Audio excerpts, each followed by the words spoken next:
Concerns over more cases of Ebola. About an hour ago, government officials spoke about the virus making its way to the U.S.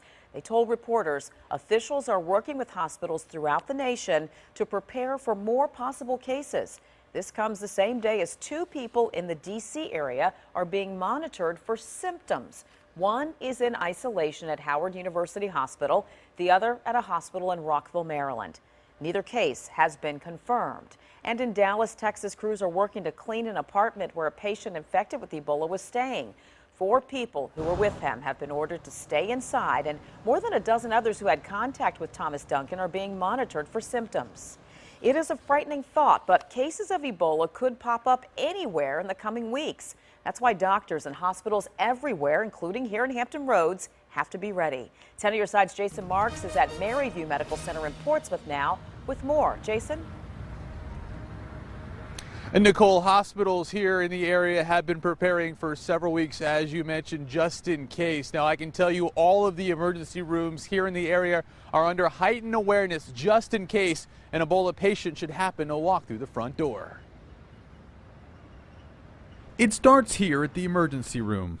A patient walks in with a fever. Should it show up on our doorstep, that we are prepared to handle it. Hospitals around Hampton Roads have been in contact with the Centers for Disease Control. The CDC put out this checklist of how to handle a potential Ebola case, a list to help control the spread. It begins in the waiting room. The first thing that we've been reminded is to check on a travel history of patients. Checking the travel history is one of a handful of questions. If someone says they've been to West Africa within the last month, they would immediately be put into a special room like this one. You would be put in an isolation room. The staff would be required to treat you according to our isolation protocols, which is the staff would be wearing the protective gear to protect themselves. The room has a special filtration system. Similar to what's happening at a hospital in D.C., doctors would run a series of tests to determine if it is Ebola. If the test came back positive, patients would be in this room for at least 21 days. We know that reality is out there, and in our approach to this and any of the disease entities we see is to be prepared for it.